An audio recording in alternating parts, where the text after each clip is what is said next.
Today we will discuss about a new chapter, that is system of particles and rigid body. System of particles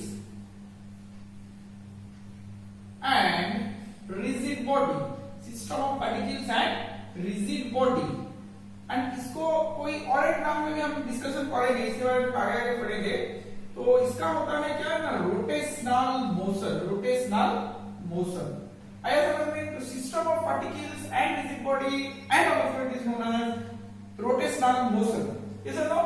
today we will discuss about particle. Today we will discuss about particle. Particle क्या चीज होता है?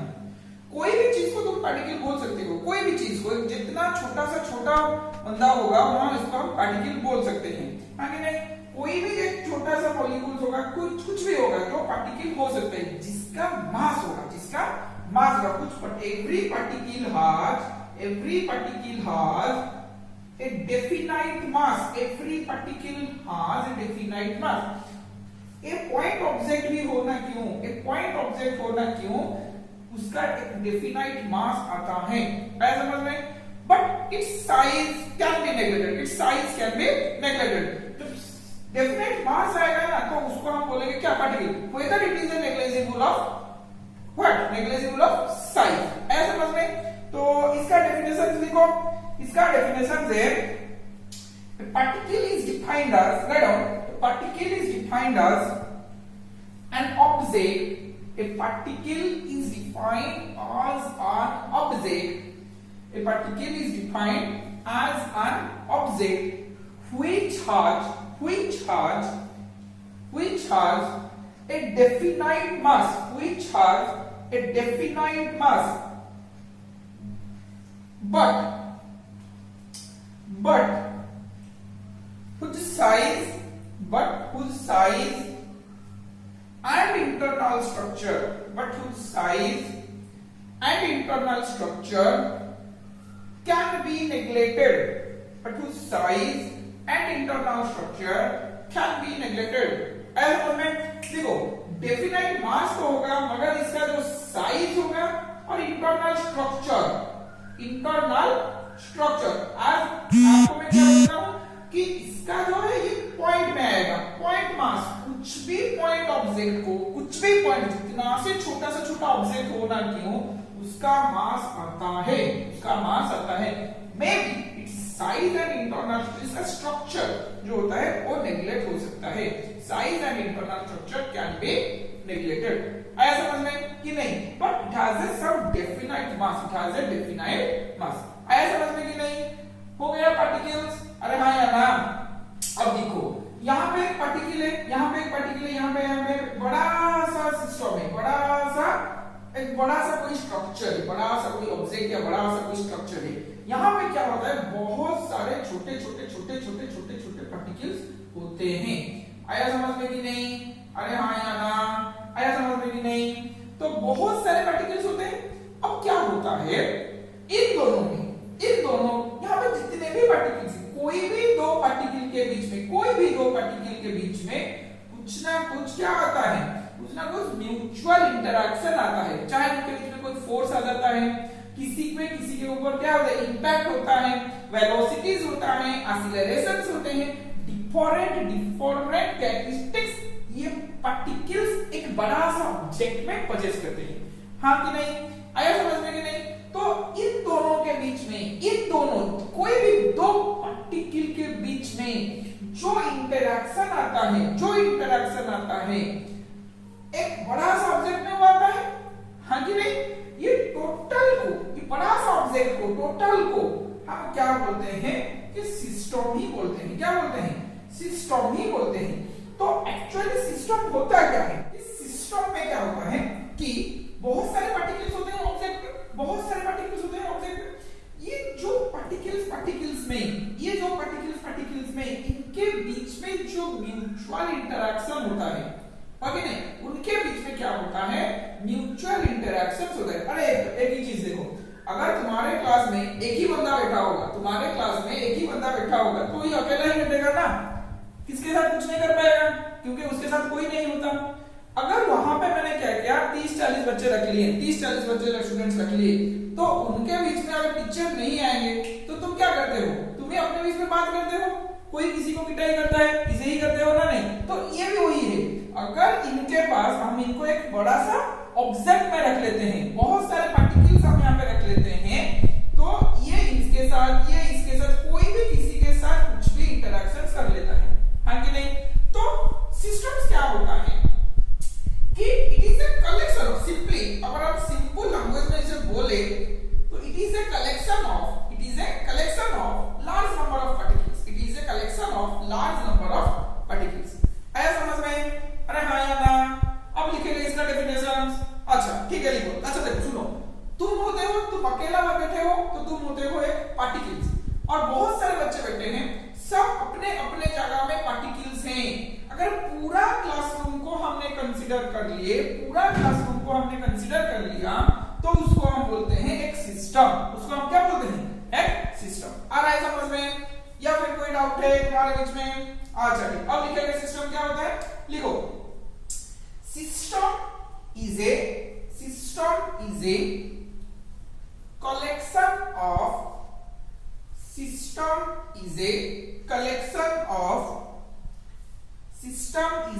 collection of very large number of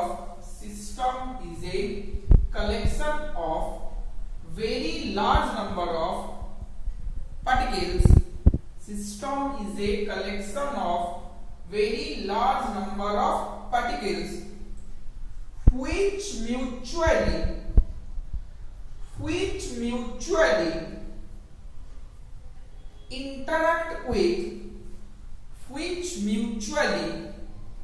interact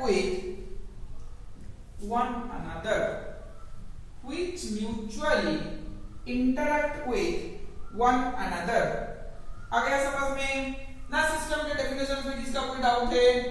हो गया ना इसके बाद? अच्छा, पार्टिकल समझ में आ गया, सिस्टम भी समझ में आ गया। अब चलते हैं नेक्स्ट को। नेक्स्ट क्या होता है? अच्छा देखो, नेक्स्ट क्या होता है?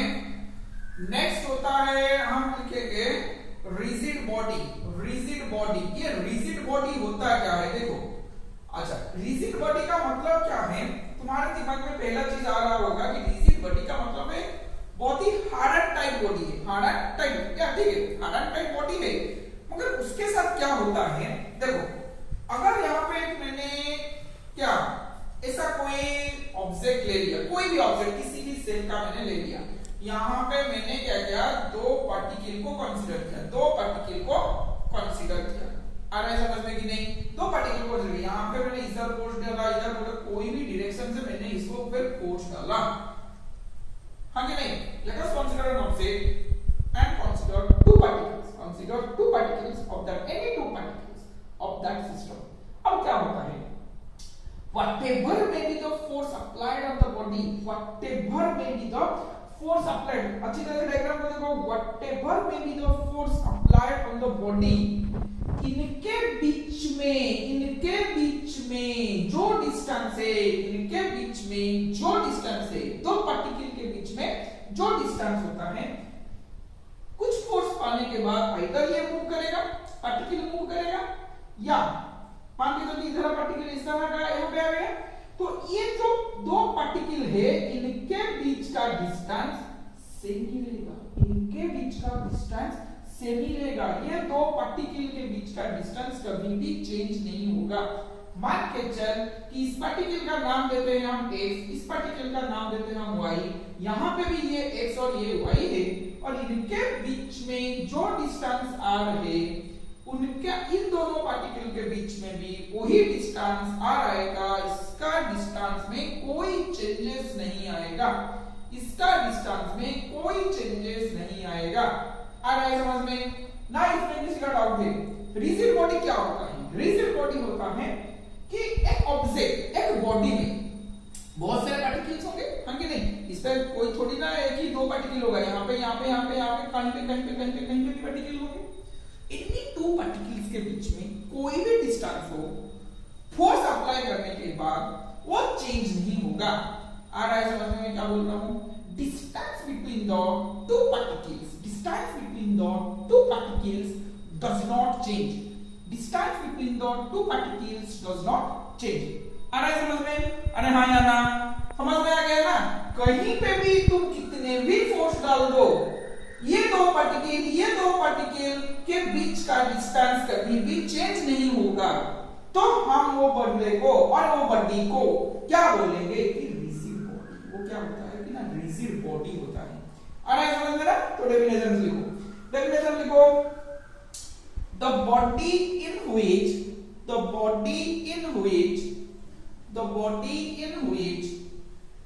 distance between two particles or distance between two particles or distance between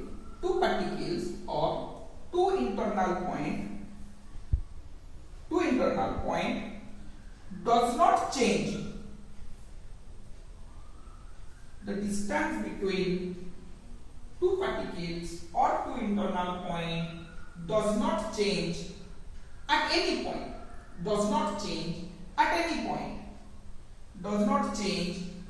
point.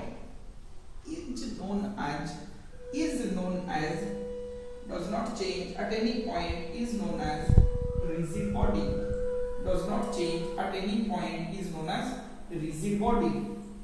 आ रहा है समझ में? देखो rigid body का डेफिनेशन लिखो।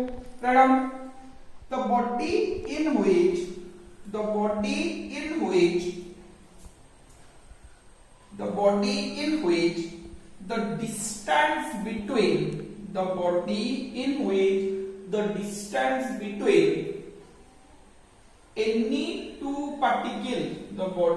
in which the distance between any two particle does not change. Distance between any two particle or distance between any two point does not change. Distance between any two point does not change at any point. Distance between two points does not change at any point is known as rigid body. Second bit में लिखो it is a hard and tight body whose molecules are it is a hard and tight body whose molecules are bounded tightly. इनके बीच का जो molecules है, इनके अंदर जो molecules होगा ना, ये बहुत ही टाइट में बाउंड होंगे। टाइट में उनके बीच में मॉलिक्यूलर फोर्स अट्रैक्शन इनके बीच में बहुत ज्यादा होगा। आ रहा है समझ में? अरे हाँ कि नहीं? अब देखो दो चीज हम यहाँ पे दिखेंगे। क्या होता है, सपोज धरो मेरा एक बॉडी है, इसमें कोई इसी शेप का बॉडी है, हाँ कि नहीं? कोई इसी शेप का एक बॉडी है। अब ये जो बॉडी है, मान के चल ये बॉडी में देखिए एक बॉडी है, शेप ले लिया मैंने, ये बॉडी है और ये बॉडी में एक पार्टिकल है और ये एक पार्टिकल है, हाँ कि नहीं? अच्छा, ये जो पार्टिकल है क्या हो रहा है ना, यहाँ पे एक पार्टिकल, यहाँ पे एक पार्टिकल, बहुत सारे पार्टिकल्स हैं यहाँ इनके बीच में, हाँ कि नहीं? दो पार्टिकल को मैंने कंसीडर किया। मैंने क्या किया, इसको कोई फोर्स डाला, इसके ऊपर कोई फोर्स डाला, किसी भी डायरेक्शन से, मान के चलिए ये मूव किया आगे की तरफ मूव किया, तो बॉडी का शेप जो है वो तो चेंज नहीं होगा। बॉडी का शेप जो है वो चेंज नहीं होगा। डायग्राम में थोड़ा इधर उधर हो जाएगा तो कर लेना। ये जो शेप है इसका भी वही शेप होगा, हाँ कि नहीं? क्या होता है, अब ये पार्टिकल मूव करके इधर आएगा, ये पार्टिकल मूव करके इधर आएगा। अच्छी तरह से देख, ये पार्टिकल मूव करके इधर आएगा, ये पार्टिकल मूव करके इधर, और इनके बीच में जो जो पार्टिकल है ये भी सब मूव करते होंगे, ये भी सब मूव कर रहे होंगे, हाँ कि नहीं? अरे हाँ कि नहीं? आ रहा है समझ में? क्या होता है, ये पार्टिकल इसी पाथ में चला गया और ये पार्टिकल भी इसी पाथ में चला गया। अब ये जो पार्टिकल है ये सब स्ट्रेट लाइन में जा रहे हैं, इधर इधर, ये पार्टिकल इधर, ये पार्टिकल इधर इधर चल रहे हैं, हाँ कि नहीं? सारे पार्टिकल्स यहाँ पे हैं। क्या होता है ना, ये पार्टिकल और ये पार्टिकल जो भी पार्टिकल तुम यहाँ पे ले लो, जो भी पार्टिकल तुम यहाँ पे ले लो, उनका जो मोशन हो रहा है, अब सब पैरेलल में हो रहा है। अरे हाँ या ना? क्या लिखेंगे आप यहाँ पे? एक बॉडी ले लिया हमने, बॉडी का किसी भी दो पार्टिकल्स को हमने ले लिया, किसी भी दो पार्टिकल्स को एक बॉडी के ऊपर फोर्स डाला, कुछ देर के बाद हम ये वाला पाया। अब बॉडी का पार्टिकल यहाँ है और यहाँ है, ये जो दो पार्टिकल्स है इनका जो मोशन है, आगे बढ़ने का तरीका है, मोशन है, क्या होता है? स्ट्रेट लाइन है। क्या होता है? स्ट्रेट लाइन है। और इनके बीच में जो पाथ आया, जो मोशन आ रहा है दोनों पार्टिकल के पाथ में, ये क्या है? पैरेलल है। ये क्या है? पैरेलल है। आ रहा है समझ में? अरे हाँ या ना? स्ट्रेट लाइन भी है, पैरेलल भी है। समझ में आ रहा है? हाँ कि नहीं? अगर पाथ पैरेलल हुआ, पहला भी समझ लो, एक अगर पाथ पैरेलल हुआ, if the path between the motion of the two particles is parallel, अब इसको हम क्या बोलते हैं कि ट्रांसलेटोरी मोशन। आ रहा है समझ में? ट्रांसलेटोरी मोशन। अरे हाँ या ना? ट्रांसलेटोरी मोशन क्या होता है? अगर पार्टिकल का पाथ पैरेलल हो, motion of the path of the particle का जो होता है पैरेलल, अगर वो पैरेलल है तो उसको क्या बोलेंगे? उसको बोलेंगे ट्रांसलेटोरी मोशन। आ रहा है समझ में? अरे हाँ कि नहीं? अगर वो जो पाथ स्ट्रेट लाइन आ गया, उसको हम बोलेंगे कि रेक्टिलिनियर मोशन, रेक्टिलिनियर ट्रांसलेटोरी मोशन। आ रहा है समझ में ये वाला कॉन्सेप्ट? अरे हाँ या ना? इसका डायग्राम बना लो इसी बॉडी में, अब ट्रांसलेटोरी मोशन में इसका डायग्राम बनाओगे। हुआ? रेक्टिलिनियर ट्रांसलेटोरी मोशन क्या है समझ में आ गया? अरे हाँ या ना? अब लिखो इसका डेफिनेशन, लिखो, हेडिंग डालो ट्रांसलेटोरी मोशन, रड़ो ट्रांसलेटोरी मोशन का हेडिंग डालो। The line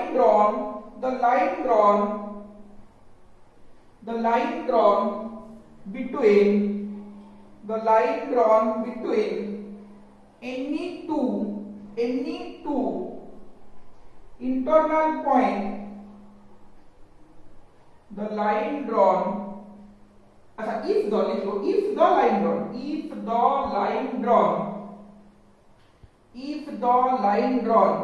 between any two internal point, if the line drawn between any two internal point is always parallel to itself,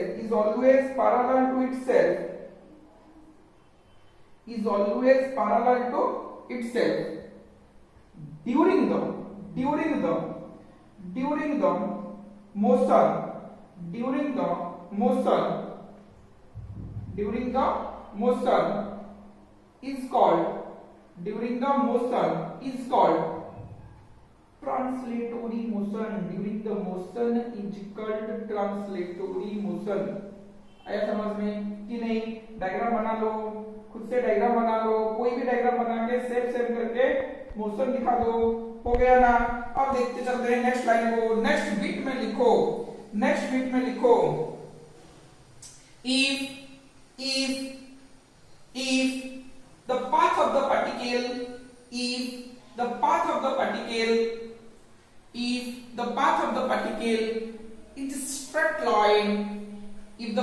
particle is straight line, मतलब ये जो स्ट्रेट लाइन में चल रहा है, if the path of the particle is straight line during translatory motion,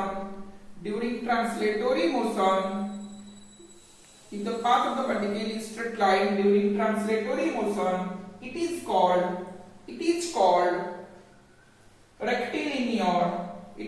rectilinear translatory motion, it is called rectilinear translatory motion. हाँ कि नहीं? अब देखो तुम यहाँ पे क्वेश्चन पूछोगे कि सर स्ट्रेट लाइन होगा तो कर्व लेने से क्या होगा? हाँ, कर्व भी हो सकता है, उनका पाथ कर्व भी हो सकता है। देखो यहाँ पे मैंने एक बॉडी ले लिया, पाथ को मैंने क्या किया, यहाँ पे एक पार्टिकल रख लिया, अब यहाँ पे मैंने एक बॉडी ले लिया इसी तरह का और यहाँ पे मैंने रख लिया। अब क्या होगा अगर ये वाला, अच्छा देखो थोड़ा सा देखो, अब ये वाला ऐसे जाके ऐसे अगर आएगा, समझ में आ रहा है कि नहीं? मोशन, अब ये इस तरह का मोशन कर रहा है, सारे पार्टिकल इस तरह का मोशन कर रहे हैं।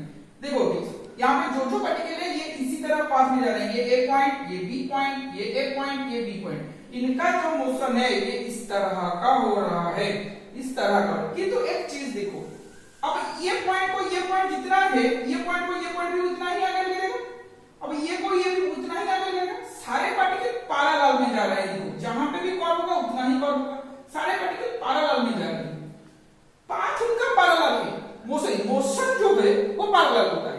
हाँ कि नहीं? देखो ये पैरेलल इसको, अब ये कर्व हुआ तो ये भी कर्व हो गया, पैरेलल है, पैरेलल होके देखो इस तरह का, एक इस तरह जा रहा है, दूसरा पार्टिकल भी इस तरह जा रहा है, तो ये पैरेलल पाथ है, पाथ पैरेलल हो रहा है। मगर क्या हो रहा है, जो उनका जो मोशन का तरीका है, मोशन को जो है पैरेलल हो रहा है, बट उनका जो पाथ है, अपने अपने खुद का पाथ जो है वो क्या हो रहा है, वो कर्व हो रहा है। आ रहा है समझ में कि नहीं? दोनों पार्टिकल अपने अपने से कंपेयर करेंगे तो पैरेलल में जा रहे हैं, मगर खुद का लिखेंगे तो खुद एक ही particle, individual particles are travelling in curve. ये सब लोग तो इस पार्टिकल्स को पैरेलल है, ट्रांसलेटरी मोशन, पाथ कर्व है, तो इसे हम बोलते हैं curvilinear translatory motion, curvilinear translatory motion. आ रहा है समझ में कि नहीं?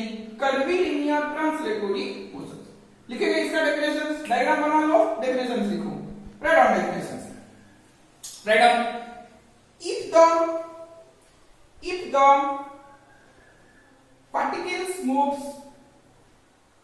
if the particles moves parallel to each other, if the particles move parallel to each other, but motion is in curve path,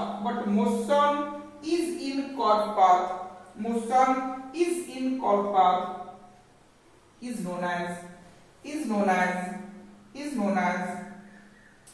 curvilinear translatory motion,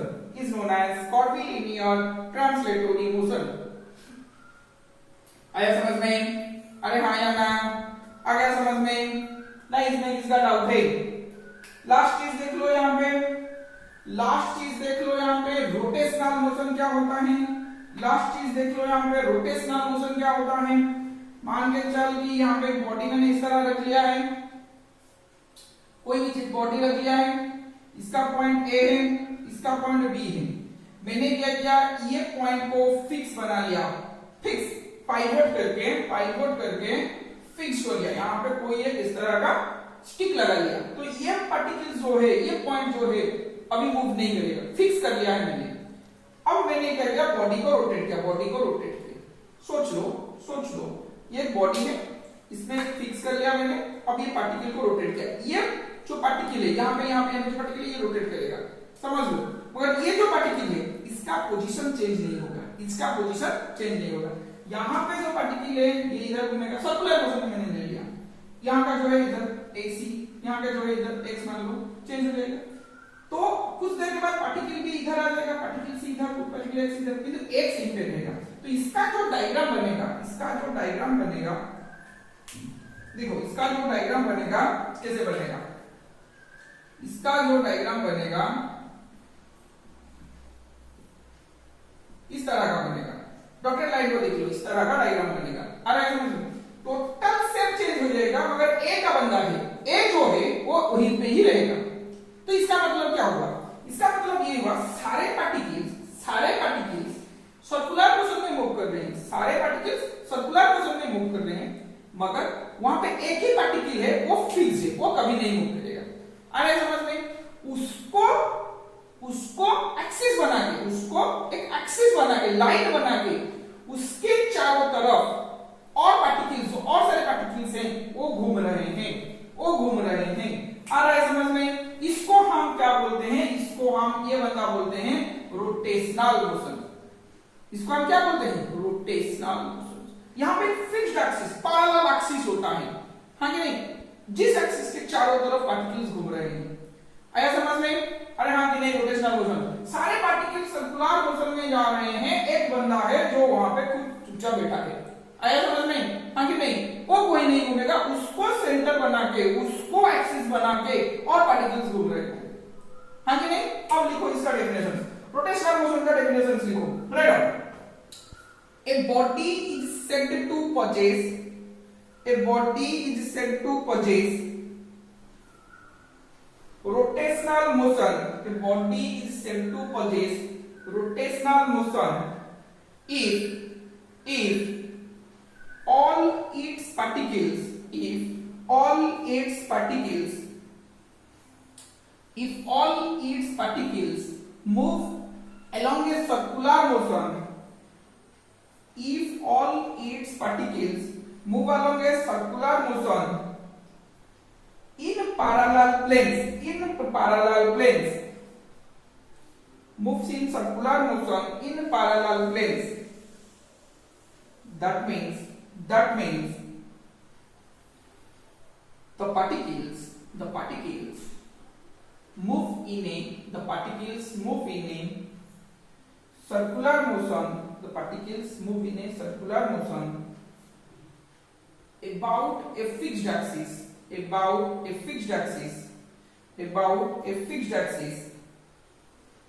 full stop, about a fixed axis, full stop. The center of the next statement, the center of these circles, the center of these circles, the center of these circles lie, center of these circles lie perpendicular, lie, the center of these circles lie perpendicular to the parallel plane, perpendicular to the parallel plane. ये जो है centre है, इसको पूरा plane को ये perpendicular होगा. The center of these circles perpendicular to the parallel planes, and this line is